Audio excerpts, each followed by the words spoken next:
I usually avoid the trailers for Discovery so as not to spoil myself, but I've been looking forwards to this ever since I saw the title. Unification Part 3. The full review will be on Sundays, this isn't that.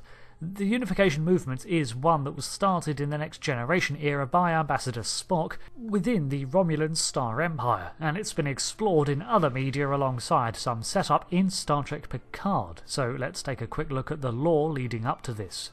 The Romulans are descended from the Vulcans. Back around the 4th century, according to Earth's calendar and the Romulan Way books, the Sundering took place when those who marched beneath the Raptor's wings were warring with other Vulcans using atomic weapons. During this time, Surak, the great Vulcan philosopher and spiritual leader, began spreading his teachings on emotional control through suppression, leading to the Vulcan people that we see for the majority of Star Trek. Those who followed the way of D'Era, the way of the Romulans, however, left on a self-imposed exile across the stars rather than join this expanding movement. The ships they left on traversed interstellar space, making multiple pit stops until they finally settled in the Romulus systems, where they became the Romulans. The Sundering deserves its own video, so I'm working on that one separately, but for now this one's about reunification. The first attempts at unification of a sort could be considered the subversive alteration of the Vulcan High Command through the 2150s. They had agents embedded on Vulcan, and thanks to the fact that the Vulcans were unaware that their cousins had survived the exile, the Romulans had carte blanche to integrate themselves on Vulcan. This, however, was foiled by the Enterprise and the return of the teachings of Surak through the Cyrenite movement that reformed Vulcan, bringing it back into the same path of logic, pacifism and intellectualism that the Romulans had disagreed with in the first place. This whole ordeal is documented in the 4th season of Enterprise and would have seen the Vulcan people gradually turned to the Romulans' way of thinking, so reunification or corruption, you decide what the Romulan end goal was. Eventually, in 2266, it was revealed to the Federation, and therefore to the Vulcan people at large, that the Romulans were the descendants of these exiled Vulcans, and one of the first to publicly learn this was Commander Spock of the USS Enterprise, NCC 1701, as seen in Balance of Terror. Over the years, the Romulans continually made forays into Federation space, but there was no true war since the original Earth-Romulan War of 2155-60, which I've done a whole nother series on. Further actions of the USS Enterprise B, the actions of Starfleet Intelligence and Captain John Harriman, led to the cementing of the Treaty of Algernon, a deal between the Federation and the Star Empire that saw the shifting of some neutral zone territories and the banning of Federation research into cloaking devices. This was a rather hefty sacrifice, but one that Starfleet was willing to make in order to keep its neighbours from starting another war. In 2293, Ambassador Spock made one of his most important connections to the Romulan Senate through Ambassador Pardek, a dialogue he would maintain until the late 24th century. It wasn't until 2364 when Captain Picard, on board the USS Enterprise D, was investigating missing UFP colonies along the neutral zone that the Romulans reared their rapturous head once again, showboating their new Derelict-class warbirds. They were also losing colonies, and were under the impression that the UFP was responsible. In truth, it was the Borg, who had been creeping ever closer to the Alpha Quadrant, and in fact reached the Beta Quadrant and begun to encroach through the neutral zone.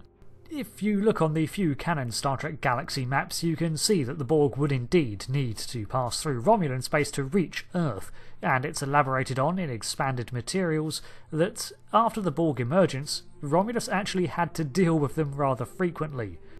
Check the intro to Lower Decks, for instance, and Star Trek Picard. Getting off topic, sorry, I'm excited. Anyway, Starfleet eventually tackled the Borg issue alone, and the Romulans dealt with it solo too, presumably not wanting to share the valuable Borg salvage. The Romulans would continue to try to manipulate galactic affairs for years whenever they could, different regimes within their Senate shifting and altering their plays. In 2366, Salidar Jarok, a Romulan admiral, attempted to defect to the Federation when he learned about an imminent attack on the UFP. However, this was all a political play to remove him from power. But it goes to show that there were those among the Romulans who were willing to risk a lot to avoid a war that would cripple both powers. In 2368, Ambassador Spock, who had continued to make every effort to open a dialogue, made the bold move to travel clandestinely to Romulus in order to pursue leads at another reunification attempt, this time on a more equal footing. He ended up amassing a group of like-minded Romulans who did not buy into the Romulan state's propaganda concerning the Federation and its selfish ways, nor abided their oppressive, ever-watchful government of the Star Empire. These unificationists, such as Datan, moved through public circles to spread the Vulcan philosophy and counter Romulan propaganda, all the while under threat of being stamped out. Spock elected to remain behind on Romulus, despite the danger to himself, in order to ensure the movement's growth. While many of the Romulan people were coming around to the idea of opening relations with, if not the Federation, at least Vulcan, the Romulan Senate itself was staunchly opposed.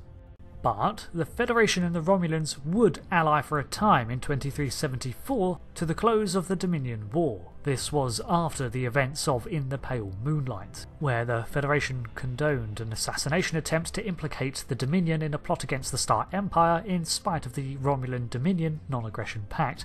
This brought the Star Empire to fight alongside its former adversaries of both the Klingons and Starfleet. Even this brief act, however, would not last, and soon after the war's conclusion, Romulus fell back behind its veil of secrecy. Events transpired, however, that saw the assassination of the majority of the Romulan Senate and its Praetor, and the rise of a new one, Shinzon, in Star Trek Nemesis.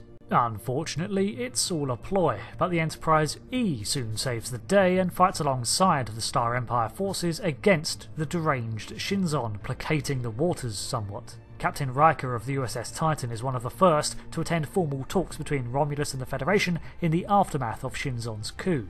Don Archer of the Romulan Imperial Fleet was also open to diplomacy. Then we have the events that led up to Star Trek Picard. The Romulan sun is beginning to behave unusually, showing signs of imminent supernova, and as usual, the new Romulan Senate keeps matters under wraps to stay in control. All the while, they botch repeated evacuation attempts and shun Federation aid until in 2381, Captain Picard manages to call in favours with both Starfleet and the Romulans to mobilise an evacuation fleet, grander than any the Federation has ever seen before. The Last Best Hope details these events, but if you want a summary, I got you covered too. The big takeaway is that Admiral Picard, now in command of the USS Verity, not the Enterprise, because of all the history with Romulans that name entailed, dissolves the neutral zone in order to freely move refugees across the Federation worlds. Meanwhile, on Romulus, Ambassador Spock has been doing his utmost to save his unificationists and evacuate as many Romulans as he can, but I cannot stress how paranoid the Star Empire's government was being. Some simply denied the results, some evacuated themselves in secret, and then continued to govern from afar. The whole thing was a mess, and in 2385 things got even worse when Federation aid was halted after an attack on Mars destroyed the rescue operation. Many Romulans by this time had escaped the blast radius, but the lack of Federation aftercare left them and the colonies they were dumped on struggling. In 2387, Spock bypassed the Federation and made a direct appeal to the Vulcan Council to take a red matter bomb into the Romulan sun to collapse it, at least preventing the supernova. After much red tape from the Vulcans, he was given the go-ahead, but was minutes too slow. The bomb stopped the supernova, but not before Romulus and Remus were consumed. This led to the apparent death of Ambassador Spock too, as seen in the Prime Universe retellings in the 2009 Star Trek film. This fractured the Romulan Empire, leaving different factions in its wake across multiple planets, both in former Star Empire territory and the sheltering Federation colonies, such as the Romulan Free States, as well as the apocryphal ones, such as the Republic led by Datan, as seen in Star Trek Online. Some wanted to work with the Federation, still seeing it as the only way to survive, while some now hated the organisation that had abandoned them and responded by becoming even more xenophobic. A repeated theme that we see when it comes to the Romulan reunification movements is that the Romulan people themselves are generally open to the idea, or at least not as hostile to the notion of cooperation as the Star Empire's government and agencies. Jirok, Donatra, the Romulan commander at the end of the chase, Centurion Bokra in The Enemy, all these Romulans expressed a willingness to work with the Federation. With the destruction of the Romulan homeworld, the Senate itself was scattered and its people disillusioned with their government for allowing this all to happen. An anger that even propaganda couldn't placate.